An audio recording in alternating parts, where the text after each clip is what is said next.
Welcome back, YouTube. We're on Friday, the 8th February 2030. This is the TNA save. We have no surrender in 14 days.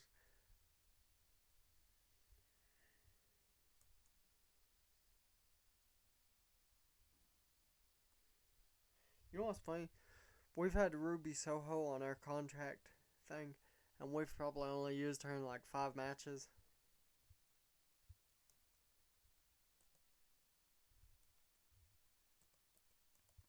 We'll fire her.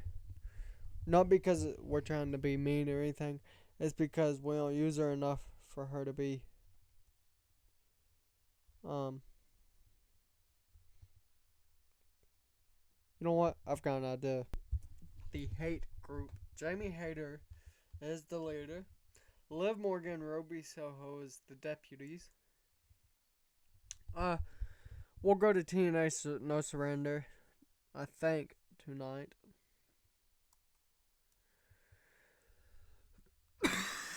Sorry. Let's hit it. Okay, Roman Reigns is here. He arrives to the arena. Ace Austin arrives to the arena right behind him. Jamie Hayter defeats Brittany Blake for a 64. And then Liv Morgan and Ruby Soho come out of nowhere and starts attacking Brittany Blake. Randy Orton attacks Edge and punt kicks him. And then he looks into the camera and he says, "Go ahead, Christian. Fire me. Suspend me. I don't care. I will tear down everyone that you love for that title that Edge has." And he points to the World Heavyweight Championship. MJF defeated CM Punk for a 61. And then Ace Austin defeated AJ Styles for an 87. That's pretty good.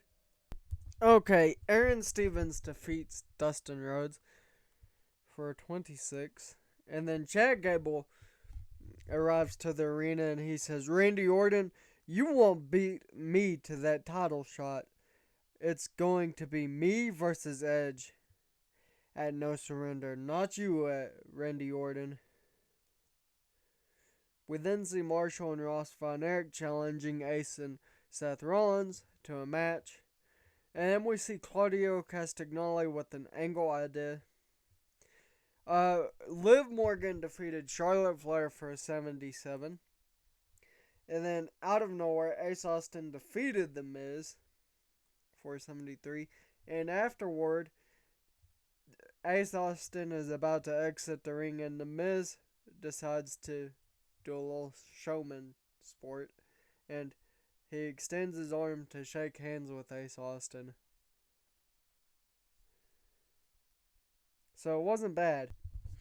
Okay, Roman Reigns cut a promo when he got to the arena saying that if the Von Erichs happen to attack Seth Rollins or Ace Austin, he will not only be the backup partner for Ace Austin, but he'll also have a third man. And, it's hinting at it being Jon Moxley. David Benoit defeated Claudio Castagnoli for 46. This is to help David Benoit's growth as a character. Ace Austin arrived to the arena. CM Punk's backstage. And he's talking about his frustrations with the company.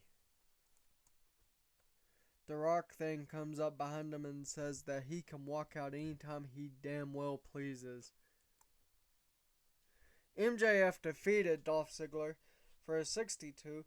The MJF creative finish was a failure.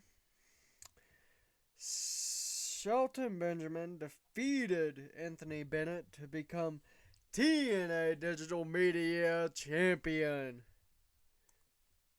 And then AJ Styles came out and was congratulating Shelton Benjamin. It's kind of one of the moments, where it's overdue for a wrestler, and when they get it, everyone just wants to come out and congratulate them. And then Jamie Hayter defeated Charlotte Flair with a Falcon Arrow for a 68. And then Christian Cage comes out with Samoa Joe being his intimidation tactic and bodyguard. Christian Cage says, "Well, Randy Orton, since you want to put yourself in the spotlight so much for that World Heavyweight Championship, then I'll have no other options than to put you in a contender match. You versus Chad Gable versus MJF versus The Miz." Ace Austin defeated Kenny Omega for an 84. Randy Orton comes out and he says, "I shouldn't have to defend my honor. I shouldn't have to challenge repeatedly for the same title. I shouldn't be screwed out of it every time I face for it or defend it. I should be able to hold my title when I want, wherever I want. That is my title Edge is holding." John Cena is backstage trying to calm Randy Orton down. And Seth Rollins is seen backstage as well, and he tells Randy that to make them realize what they're doing wrong, he's gonna have to burn it all down. AJ Styles is backstage, and AJ Styles is kind of not I wouldn't say traditioning himself to a backstage role, but he's making it to where he doesn't have to wrestle, but he can. Then Drew Galloway took and won the International Heavyweight title. Christian Cage came out with Edge and said that we as the corporate see that Randy Orton's actions are explicit and very aggressive. Anyhow, here's the match. Randy Orton pinned Chad Gable. It was supposed to be Randy Orton and Chad Gable pulled a double pin. Anyhow, Marshall and Ross Von Erich challenge Ace and Rollins. 73, not bad. Cash Wheeler defeated AJ Styles for 61. And then Ace Austin defeated Austin Theory. Okay. No Surrender 23 is here. You know, I've viewed No Surrender for many years as one of the WrestleManias for TNA. Even though the Bound for Glory is, I've always thought of No Surrender and Against All Odds as the WrestleManias. But the two that I've always quoted as being the WrestleManias has been either No Surrender, Slammiversary, or Bound for Glory. I know it has 3 options. But the reason I look at it like that is because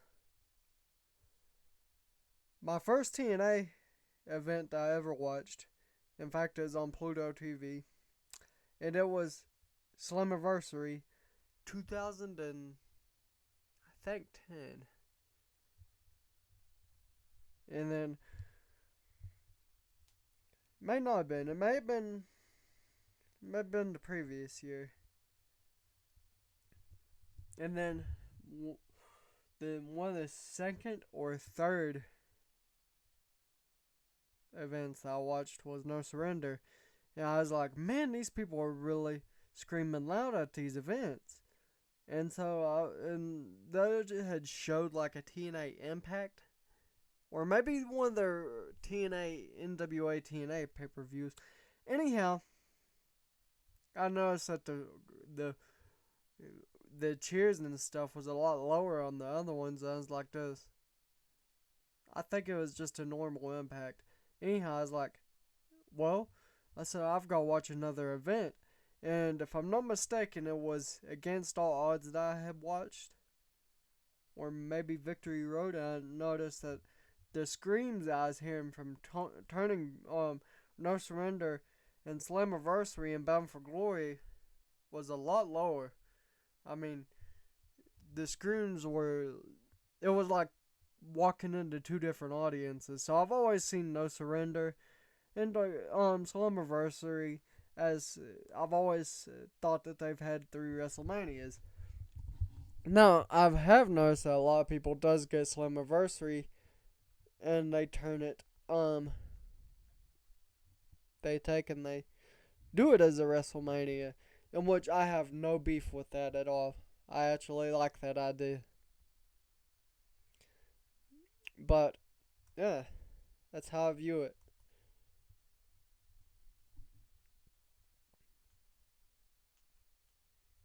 Mhm.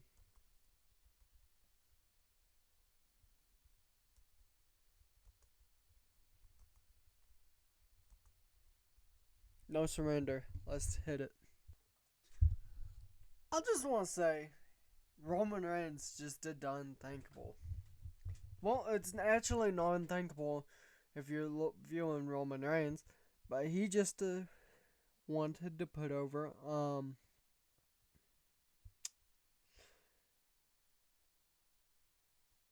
Charlie Regal, which is William Regal's son. So I'm gonna make sure that this is a good match. Okay, Austin 3 arrives to the arena. Roman Reigns arrives to the arena. And then Jamie Hayter defended her title, making defense number 1 of it. It looked like Charlotte Flair was about to win it, but out of nowhere, Liv Morgan and Ruby Soho started attacking Charlotte Flair, and Bayley Rose got up and was going to try, and they attacked her too. Paxley and Hesketh made defense number 7 of the TNA Knockout Tag Team titles for 66. And then the Rabbit Dynasty defeated the Thrillers for 62. And then not Chad Gable, but Charlie Regal defeated Roman Reigns with the figure 4. And then it was Edge versus Randy Orton. Randy Orton defeated Edge when Edge was disqualified when Samoa Joe ran in and attacked Randy Orton. Christian Cage comes out and says, "We will have a cash in." Now, what he thought was that Randy Orton had won the title. Instead, MJF goes down there and wins the TNA World Heavyweight title. And then Ace Austin and Seth Rollins defeated the Von Erichs to make defense number 1 of the TNA World Tag Team titles. It got an 80. 79 increased our popularity in one region. Addressed the locker room. Ace, Seth, MJF, Charlie Regal.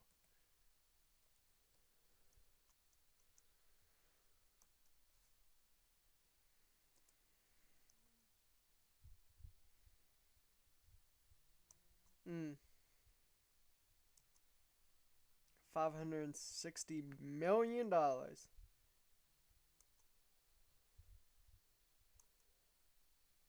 Media scrum, of course.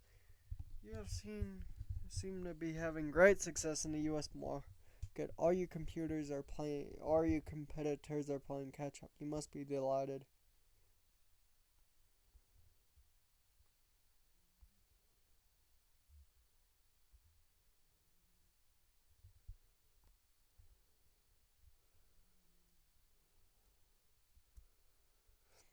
Do you?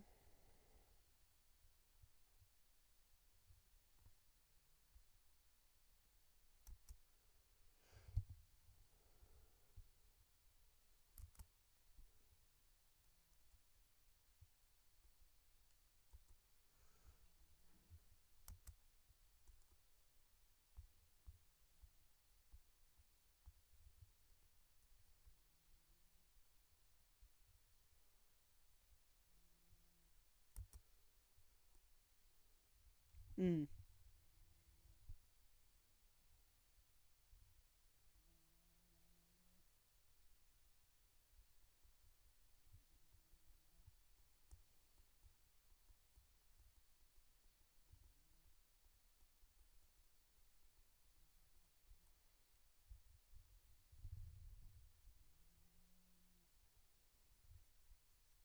Mm.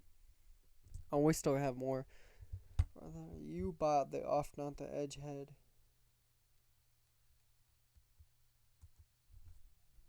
Okay. We're going to stop it here today. Don't forget to like, subscribe, share with your friends, your family, and share with your dog. That's the most important one. Share with your dog.